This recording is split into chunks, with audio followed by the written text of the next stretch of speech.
Karen, I don't think our guest today needs much of an introduction. I think you're right. All I have to say is time travel. Has he been here before? We're going to find out because I'm obviously super intrigued about the topic of time travel. But if that wasn't enough, right? Mm-hmm. He also is going to talk to us about using telepathy. Ooh, I like that. And how a magical tree guided him in his business. And how he uses dream time to improve his life.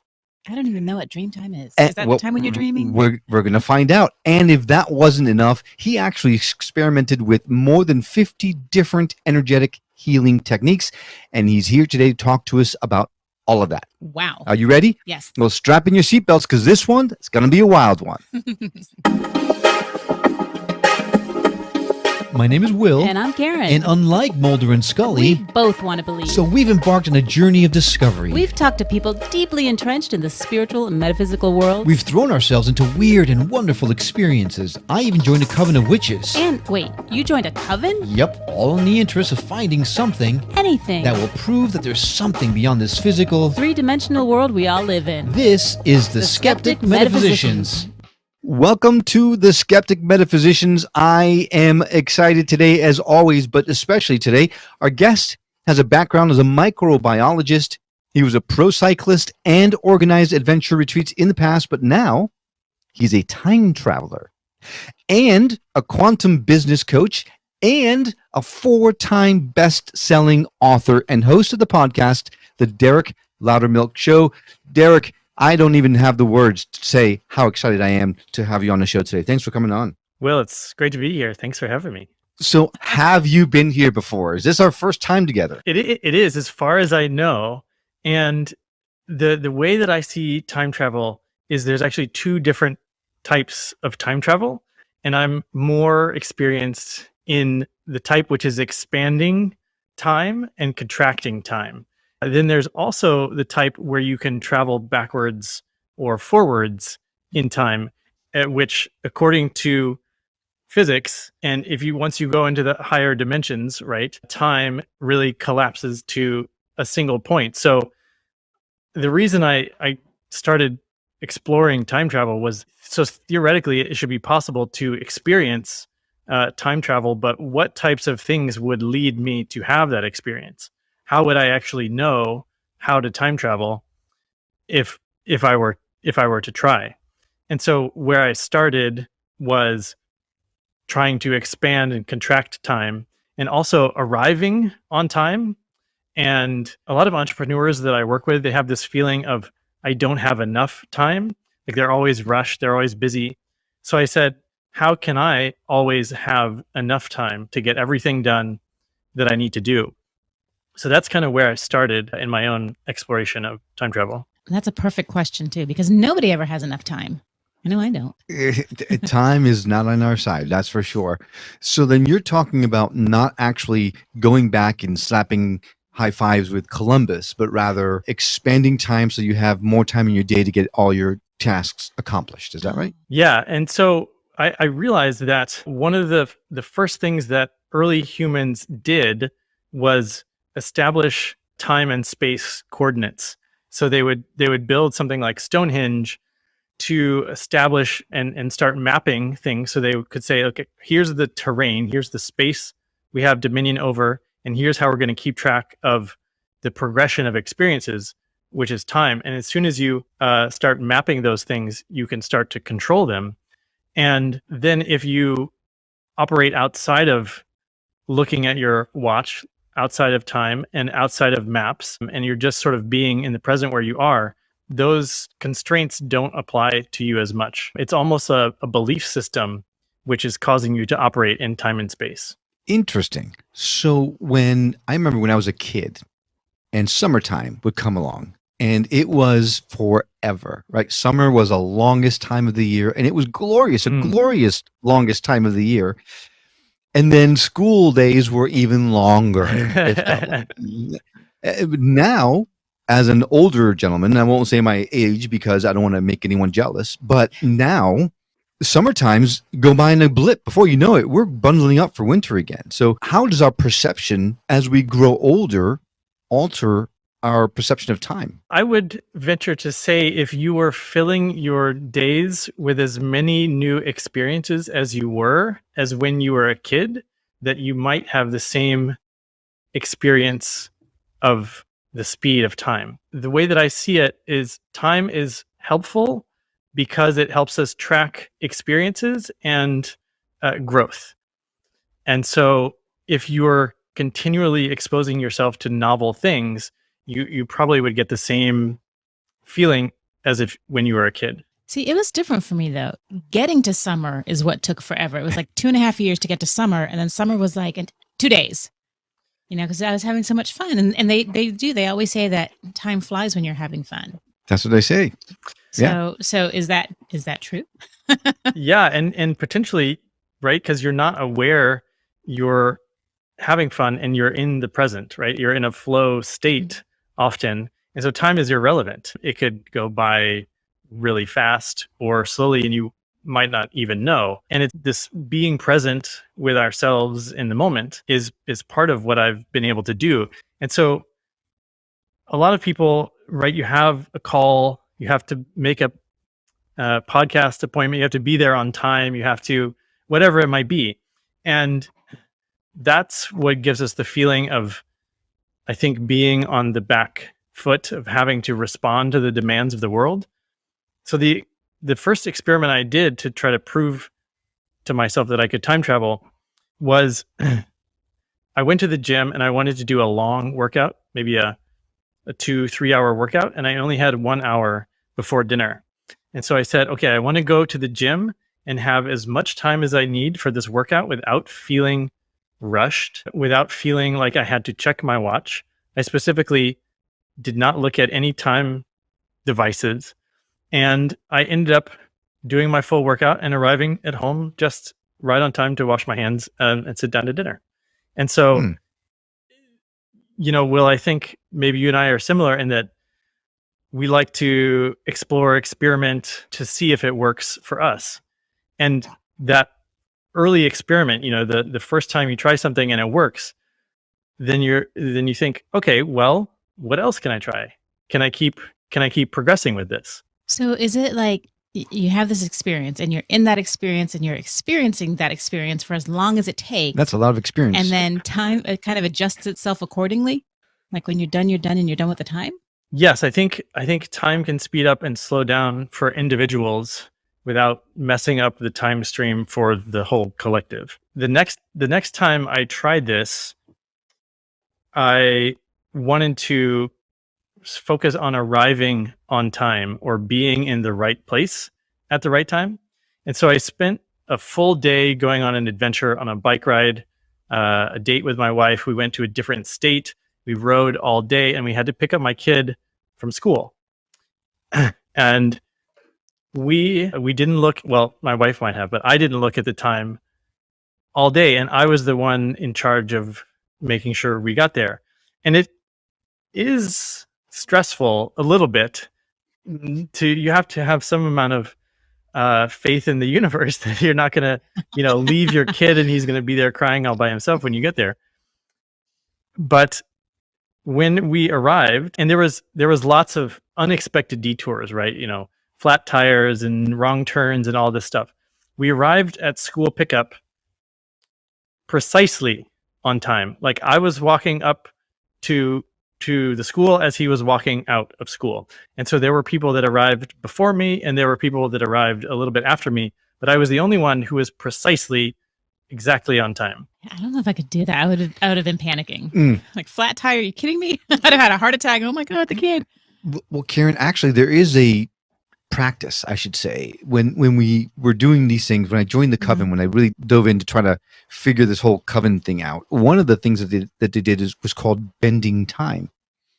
And the concept was to not look at the clock at all. Like if I was running late for work, I said, I get in the car and I set an intention that I'm going to drive same speed as ever, no rush, no panic, but when I get there, I see myself arriving right on time. And the key is not to look at the clock at all while you're on the road. And inevitably, when you do that, you would get there on time. How many times have you said to me, how did you get us here on time? And you could not share this with me for all the time we've had to pick up Sienna from school and I'm panicking in the tunnel traffic. Well, Thank you. a guy can't tell all his secret, can he? How about just one? So I'm assuming this is kind of a similar concept, Derek, where you're bending time in order to fulfill needs that you have. Has it ever backfired on you, though? No, sometimes I've just abandoned it by getting too nervous and checking my watch without thinking, and then being like, ugh, and then it starts to dissolve the process. If you'd like, I can speak to the other type of time travel. But before you do that, so just to clarify, the act of looking at your watch ruins the whole entropy of things, right? Is that what you're saying? That the minute you look at the clock, that's my sense of it, yeah. Yeah. Okay. That is similar then to what they're saying, because that was the big thing. You just cannot look at your watch. You cannot look at your clock, and you'll get there on time. And it has worked more times than not. To your point. So you're a time traveler too. It's great. But I would say I'm a time bender. I'm not sure if I would say I was a traveler. But then let's talk about the other type of time travel, which is really, as a science fiction fan, an absolute obsession of mine. Yeah. So I think there's two ways to go about it. There's a technological based way, and then there's a consciousness based way. And so if you think about going back to, let's say, Roman gladiator times or into the future or flying cars or whatever, there's a space and time component. And the way that I've found the access point for this is so you guys are probably familiar with past lives all being part of the same oversoul. What I would do is I would find a past or future version of myself, because that's the closest connection that I have. So let's say I have a version of myself that was alive in Roman times, and I would essentially match my frequency, my vibration, by just tuning in to that version of myself. And then I could begin to view the world through their eyes and have the experience of living in that time as that version of myself. And so it's not that I'm actually taking my physical body now and putting it in that space. It's that I'm taking my consciousness and putting it in a situation to experience that time and place. There was a great TV show on Netflix, and probably still is, called Travelers. It was the same similar concept, where they actually beamed their consciousness into people from the past. It wasn't their own selves. It was someone else. It was someone who was just on the verge of dying. At the point of death, they would take over their bodies, or send over their consciousness to take over their bodies, and that's how they traveled. So, but they couldn't go back in the future. Go back to the future. They were stuck in the past at that interesting. point. Yeah, sorry, I mentioned sci-fi fan. I apologize, but getting off on a tangent. So that's interesting. So one could say that a past life regression could be potentially a form of time travel, where you're actually going back into your self back in Roman times and experiencing those times while you're under hypnosis. Yeah, and as far as we were talking about experiences, it kind of depends on if you feel that you're really there, if you feel how real it is, or if you feel like you're just observing a person like going through this. And I think that it just has to do with how well you can sort of match the feeling state, the frequency state of that person and time. So when you've done this, can you actually like touch an object and remember how that feels? Like, are you fully present there, or is it more of an observation? So the one that I remember the best was actually I went in the future, and actually it was the same incarnation, the same body, which was really interesting to me. Experiencing myself, it was about 110 years in the future, and I looked about the same, and we were all living in a sort of agrarian utopia, high-tech agrarian utopia, and I was essentially able to tour my own neighborhood in the future. And so, there was like the environment, the sights and smells and sounds, I think, were probably the things that stuck with me the most from that experience. Wow. So this is possible to go forward in time as much as it is to go backwards in time. The only thing is that past events you could kind of corroborate to a certain extent if you find things in the past in the history books or whatever, but in the future, it's just kind of assuming that it's the case. Now, my one big past life regression, I felt the fire in my face, I felt the heat, so I do feel that I was there for that sense. But I'm absolutely fascinated with the concept of going forward in time, especially knowing now that we're going to be on this great society 100 and something years from now. We still look the same way as we do. That makes me feel much better. Makes me feel better too. Now, can you control how far forward you go? Like, could you say, I want to go 50 years, or does it have to be 150, or do you have no control over that? You just kind of land where you land? How does that work? I imagine with practice, you could control it better. In as you alluded to, Will, I do a lot of experimenting, a lot of dabbling. And so I still fairly beginner at this. I kind of just get what I'm given. Hey, I'd take it. Absolutely. I'll take it. That's fascinating. It really is.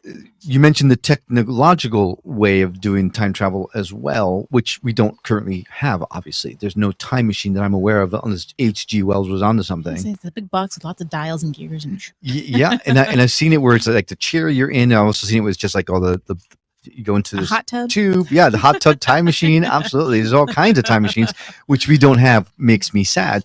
But doesn't this, maybe that's the reason why we can't physically travel to the future or the past, because the whole butterfly effect, right? You can change something and change all of reality.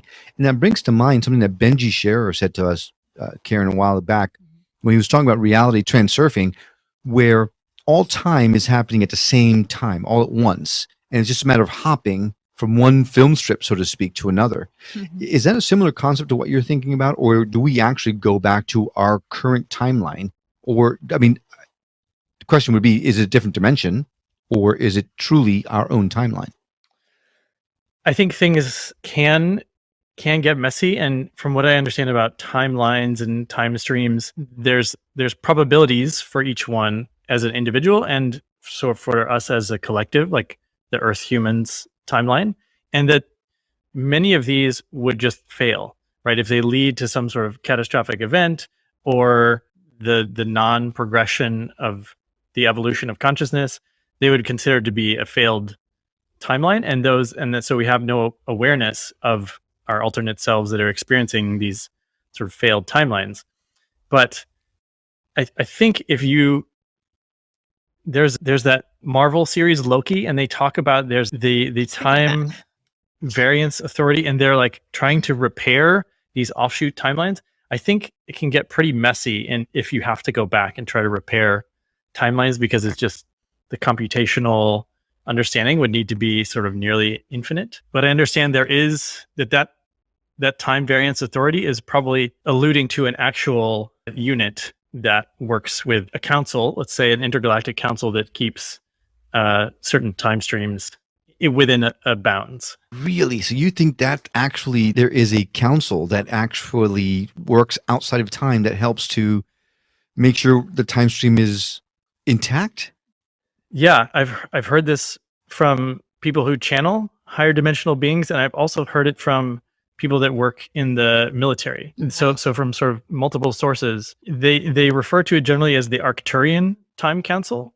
So it seems to be a species from that star system that have adept dealing with time streams. In particular, we're talking about the Earth human time stream of like where we're going right now as a planet. You are blowing my mind. I did not expect you to go down that. I did not either.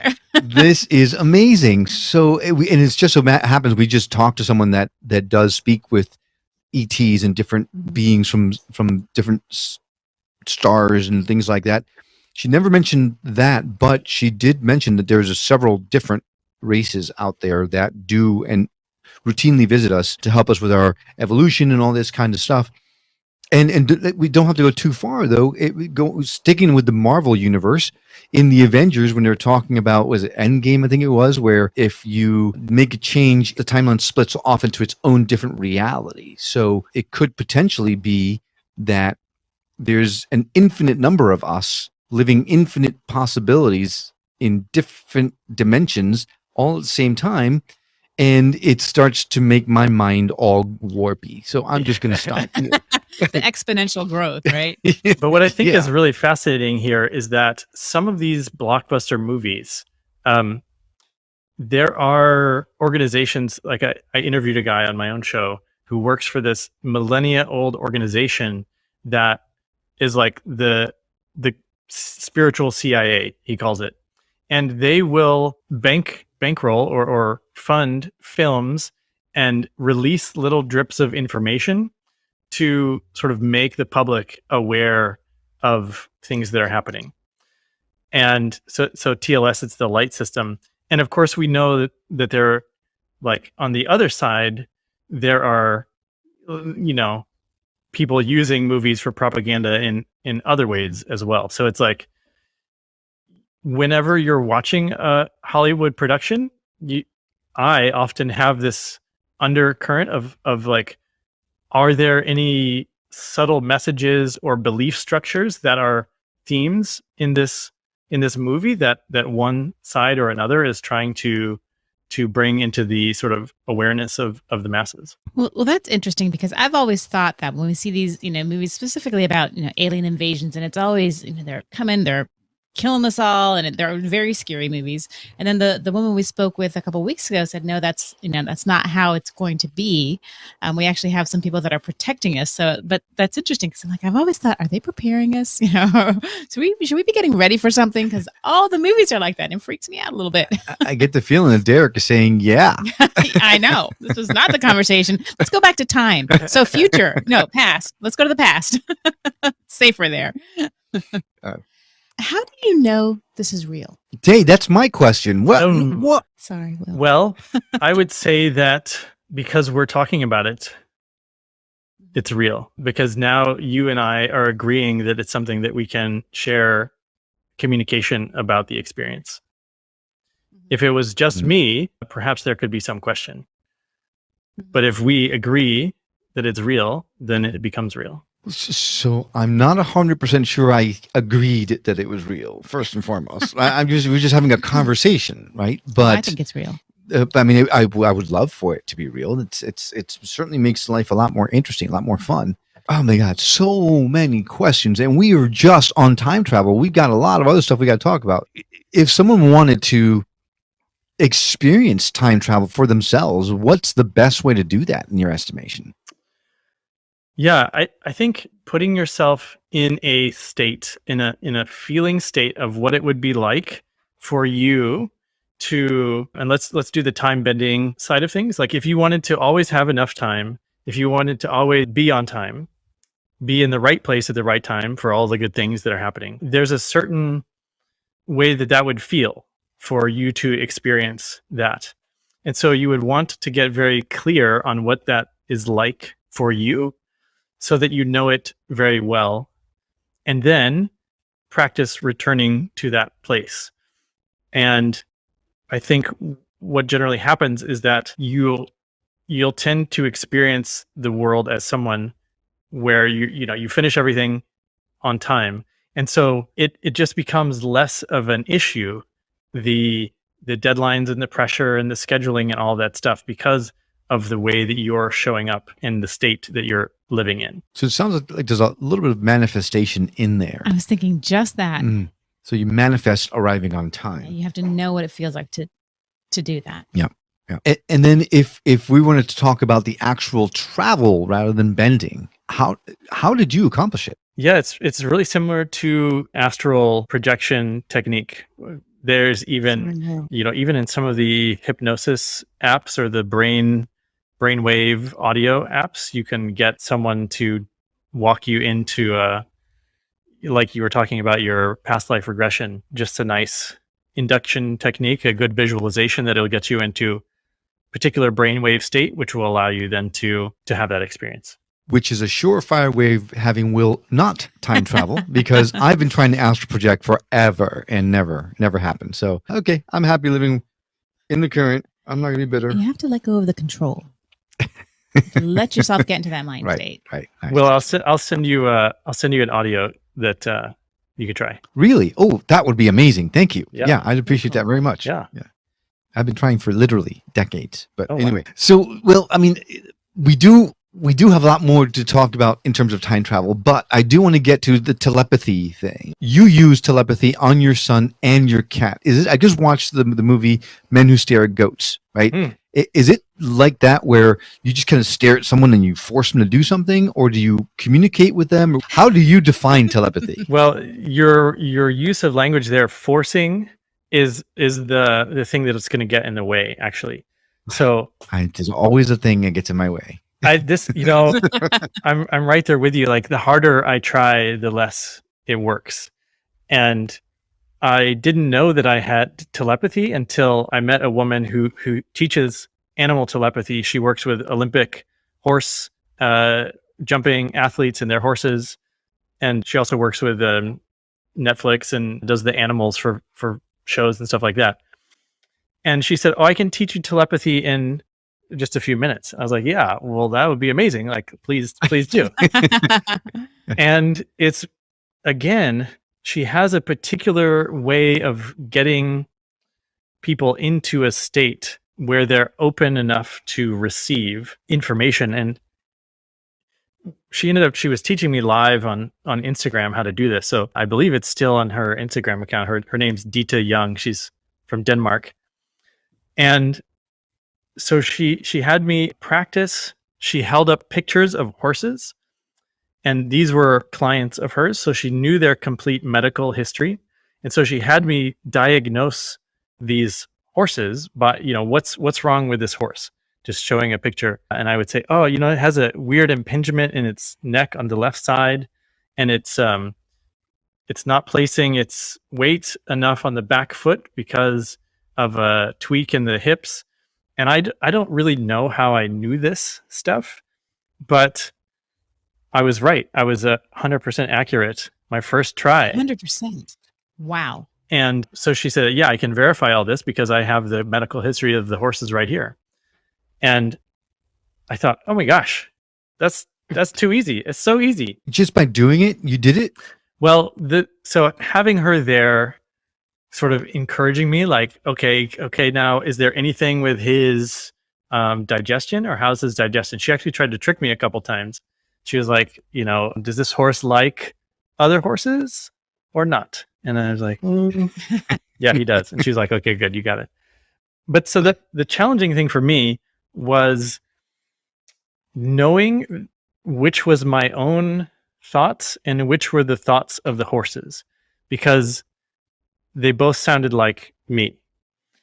And so I think part of the learning process of telepathy, as I think probably a lot of people will be able to learn it, we should theoretically all be telepathic. I think it will be understanding when someone else has a thought, and discerning between your thoughts and their thoughts. And I have the same problem. So I try to practice on my cats.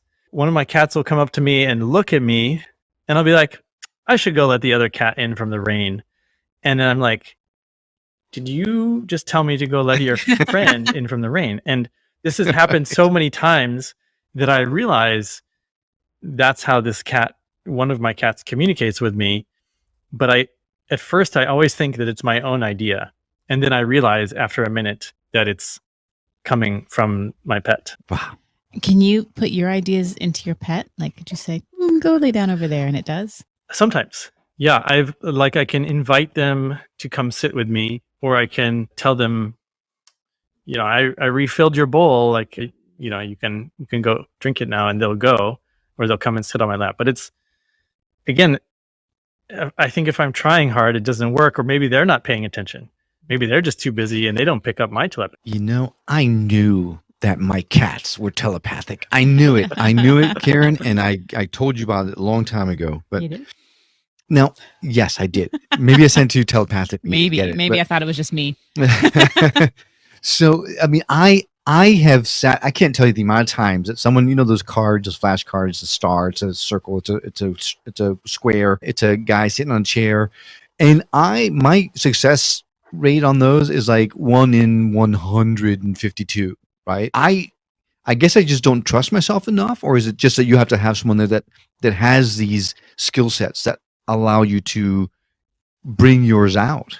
Well, the thing that I think probably would be holding you back. So there's at the Science Center where I live in St. Louis, there's this special game where it's like who can meditate better, who can put their brain in a more calm state, and you push a little puck across the board. So if you're more calm, it pushes it into their goal, and if they're more calm, it pushes it into your goal. So I played with my wife, and she instantly got into this perfectly calm, sort of zero awareness meditative state, and it was like slam the puck into my goal, and I was like, wait. And then I was like, no, let's do it again, because I meditate because I'm good at this. And so then my ego was like, okay, don't think. And boom, she got it right in every time. And so here I am trying to think how I can quickly enter a Zen flow state, and then she just does it. And so I think what happens is, especially in our culture, and especially with men, especially with scientists, we really get into thinking, and that changes our brainwave states to such a degree that it just excludes the possibility of many of the experiences. So I think looking at brainwave states and training that would be a great place to start. So then I assume that you're wired up to something that You got a little head electrode hat on. See, now, knowing you, Will, if we were doing that, you would want to switch sides. Make sure it just wasn't a thing, right? that was my next question. Did you switch sides to see if it was rigged? No, but you can track, like on the screen, it shows the person's brainwave states. And there was one moment when I was calm and it dipped down, and I was like, yes, I did it. And then right away, my awareness of doing it ruined the whole thing. Right. Then it seems like telepathy is a lot more prevalent out there than people give credit for. Then you think is everything? Does everyone speak telepathically to each other? We just don't know. Well, so again, this woman Dita said that she's been able to train 400 people in telepathy so far, and that she has, in order to certify them, basically to go out and do medical diagnoses, they have to be 100% accurate, because otherwise it opens them up to, well, also they're working with veterinary doctors, and they want to be able to continue doing it to. Yeah. There's a lot of times it's hard to diagnose exactly what's wrong with a high performance animal. So they bring them in as support, but not all of her students achieve the perfect rate of diagnosis. I would love to get to 50%. I really would. Can you tell us about some of the experiences you've had with your son doing this? Yeah. So when he was really little, he's 5 now. When he was much younger, the first sort of link that I noticed that we had was co-dreaming, actually. And we often share dreams in the morning. If we remember our dreams, we tell them to each other and interpret them around the breakfast table. And he would share dreams that I had, and I would ask him, I would try to quiz him about certain aspects of the dream to see if they were the same. And then I could go and say, here's what I wrote in my dream journal. And you told me we were sitting, the first time it happened, he was like, we were in this neighborhood with big mansions and tall trees, and we were sitting on the curb, sort of waiting for a parade to go by. And then we found something, and I had like a drawing of us. We found a treasure chest with rubies in it in the gutter, in the drain gutter. And I had, the same scene as him, basically. The only difference was What? Yeah, it was so cool. And I was like, oh my gosh, So cool. we're connected. That is mind blowing. I mean, there's got to be something where some people are more adept at this than others, right? I don't truly believe it's just that I'm blocked. Some people are actually a lot more open to these types of things than others. Is that right? Or am I just really dense? Sorry. You left a little too hard on that one, Karen. Well, I would say 7 years ago, I was essentially completely living as a materialist scientist and simply just wasn't looking for these types of experiences. And I think every human has access to all of these things. They just haven't looked yet, or haven't tried or played around with it, because they don't believe it's real, or they don't believe it would work, or they just don't even know it exists, maybe. And maybe it has happened, because how many times have we been sitting down and I've said, I've said something before you said it, or vice versa. Well, that's you. That's you. You're telepathic. I've said that a long time ago. You know what I'm going to do before I do it. Before I even think about it, you know about it. It's the other way. It doesn't go the other way around. You're just though. predictable. Well, that's a fair point too. You know, when you have these conversations, we've been doing the show for over a year now, and sometimes the conversation kind of drags on a little bit, and it's like, how is it possible that we've only spoken for 10 minutes? I believe that Derek's been bending time because we are already like way past the half-minute mark. But this is way too fascinating of a topic not to go long. I hope not to take up too much of your time. But I did tease the other stuff we talked about that we'd be really badly served if we didn't touch on. So we'll hopefully come back to this. But tell me about this magical tree. Oh yeah. Oh yeah, About the this is a close to my heart, and one of the things it sort of started expanding my awareness because I'm from Missouri, which we call the show me state, and a lot of times it takes a lived experience of something before you can really know what it's like. And this magical tree, I wish I had a name for it because I feel like it deserves a name. So deep in the jungles of Bali, in the heart and the center of Bali, is this tree, which is 800, maybe 1,000 years old, and it has 3 trunks, which all come together about 60 feet in the air, and the tree itself is a couple hundred feet tall. And it's just it's a beautiful, fascinating tree from a biology level. But when I visited it for the 3rd time and I touched it, I was instantly sort of given an electric shock. And this was, I think, my first out-of-body experience. It projected my consciousness to a different forest at a different part of the world, which I came to understand was in China. And this forest, which is on the edge of the Gobi Desert, and the desert itself is rapidly expanding there and sort of taking over the forest, as a result, ruining things. So the message was, not that this tree was worried for itself, but I am worried about the state of the ecology of the world. And it's because humans are not paying attention. They have separated themselves from nature because you put yourself in boxes and you don't even see the nature that you are. And so it reminded me of, my own spending less time in the wilderness. I spent a lot of time in the woods, camping growing up. I was just always out in the woods, and I was neglecting my own connection with nature. But I received a sort of a mission to bring leaders, to bring entrepreneurs, to bring change makers out into the wilderness to reconnect with that aspect of themselves. So I said, you know what, that sounds actually really fun for me. So I'm gonna start a branch of my business, which is we called it Adventure Quest, and we would mix leadership training with adventure activities and take people into the jungle or caving or rock climbing or whatever it might be.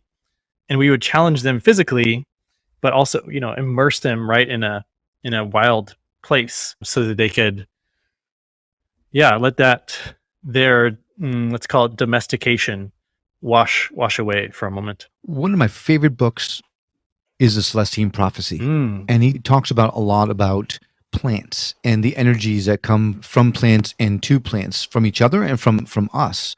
So I am a firm believer in connecting with nature and things like that, but I've never been electrically shocked. I mean, that sounds terrifying. It was intense. I mean, I was crying, I was sweating, I was shaking, and I had a very wise woman with me, my girlfriend at the time. She said, you take as long as you need. Just sit right here in the heart of the tree and have this experience, and then we can debrief together afterwards. You can process it with me. And I was, it was a gift of her saying that for me. Was there ayahuasca involved in any way or anything like that, or is it just straight sober? Yeah, just we were out walking in the jungle. Yeah, just normal day. Wow, that is fascinating. Okay, so then, Karen, any questions about the tree? Because I'll move on otherwise, because I do have a lot of questions. But Well, yeah, same, but we don't have a lot of time. Well, maybe we do. we should have been bending time the other direction, not forward, but backwards, for crying out loud. So dream time. you use dream time to improve your life. Does that, to Kieran's question earlier on in the show, is that while you're sleeping, while you're dreaming, you create intentions, or how does Yeah, that work? exactly. And the bigger picture is that with so many of these techniques, I want people to find some benefit to them. And I work with a lot of high performing entrepreneurs, athletes, and people that are really pushing the envelope. And so I'm always looking for ways to apply these things. So especially for entrepreneurs, what do they need a lot? Sometimes they need customers. Sometimes they need creativity. Sometimes they need to sort out difficult relationship challenges as a leader. And so a lot of these things can be worked through or accessed through in dream time. And the important part is, again, the intent and setting up your dream time. So let's say I want to find customers. Let's say I want new customers. Either I want my subconscious to tell me exactly who those customers are so that I can just call them up, or I can tell them where to place my marketing efforts so that the right people will find me, so I can go to bed with the intent to receive that type of information. And then when I wake up, I'm also having the intent that I will remember everything, that I will get the information that I need that is in a way that I can understand. And so, the first thing I do when I wake up is I replay my whole dream sequence, everything I can remember. And then I go through my notebook and I underline if there are things that seem to correspond to what I asked for.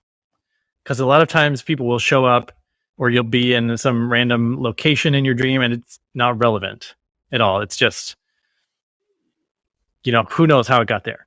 But a lot of times you will get the information you ask for, but it's like a watery reflection of the real world. So you have to be able to parse out the information in some way. And that's where just sort of reviewing your dream notebook and then asking yourself, okay, is there any action that I need to take with this information?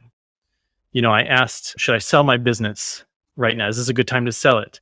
Yes or no? And I get a jumble of information. Well, what does that mean to me? Does it make me feel confident that I should sell? Is it not clear? Should I ask again the next night for more clarity? So it can be a process, but for entrepreneurs that are trying to be so productive, right? Again, with the whole time thing, there's like never enough time. You get access to a whole 8 more hours of productive time that you can use at night. And so I look forward to going to bed every night because I know that I can get something really valuable from it. See, now you said something that I never really thought of, and it makes so much sense because I have heard a little bit about setting intentions for your dreams and trying to figure stuff out and process. And I do that and it never works, but it might be because I never set the intent to remember, because I won't remember necessarily what I dreamed. So maybe it did work. Maybe I got that information, but I just don't remember. Mm-hmm. So that I think is key, at least for me. Maybe it will be key. I'll try that.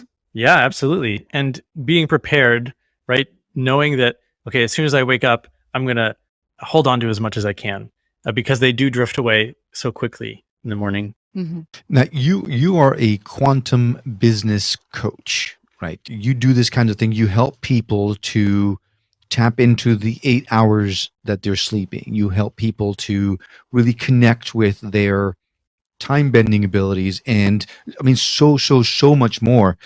When looking at your website, we probably wouldn't have enough time in 2 hours to go through everything that you're doing. I mean, you've actually gone out and experienced more than 50 different modalities. And we mentioned earlier on there was healing techniques, but it's a lot more than that. I mean, plant communication, telepathy, all these kinds of things that has nothing to do with healing, but actually you looked into. You sound very similar to what we're doing, where we're throwing ourselves into experiences and trying to figure out how it speaks to us. Has there been one thing that really has smacked you in the head and said, this is the secret to life? The secret to life. One thing that I always loved as a kid was gems and minerals and crystals, and realizing that they can be useful spiritual tools, that they have their own flavor of how they can help you in many ways was just a delight for me to experience. I teach people how to use grids or arrays of crystals. Again, like if they're launching a new business offering, how to use crystals in a way that sort of anchor in that field of a future reality, like a successful business launch, a 7-figure income, using crystals to sort of bring that from a less dense ethereal plane into like physical material reality is something that is a lot of fun for me. So yeah, I was happy to find something that I could use on a sort of spiritual level. Oh my gosh, I could talk to you forever. You are a multifaceted, super fascinating. I mean, you are an amazing human being. I would urge anyone. I mean, we haven't even talked about your books, right? You've got Activate Your Life. You've got Superconductors. You have so much about you that people that are listening would really get a lot from your podcast by itself. I know I'm actually going to be binge listening some of your episodes because some of the things that you talked about are fascinating to me. But if someone wanted to reach out to you to learn more about you, I assume your website would probably be the best way to do that. Yeah, DerekLoudermilk.com and Derek Loudermilk on all the social platforms as well. Well, we're going to add direct links to your website, your social media platforms, your books, all that kind of stuff. So if you want to get in touch with Derek, all you need to do is go to skepticmetaphysician.com, go to his episode page, and you'll have all those direct links there. So it makes it super easy for you to reach out. Well, Will and Karen, thanks for having me. Great to be here with you guys. This has been fantastic. Thank you. And listener, thanks to you for coming along on this journey of discovery. And hey, we'd love it if you would do us a huge favor and help us get the show into the hands of those that could really benefit from it. So if you know someone that you think would enjoy our conversations, please feel free to share the show with them. Let's show the world that we can be a united front for good. And if you're listening to this on the radio and missed something, not to worry, all of our shows, including this one, can be found on skepticmetaphysician.com, where you can also watch the videos or even send us email or voicemails directly from the site. We absolutely love feedback and would appreciate hearing from you. Well, I hope you've enjoyed this episode as much as we have. That's all for now. We'll see you on the next episode of The Skeptic Metaphysicians. Until then, take care.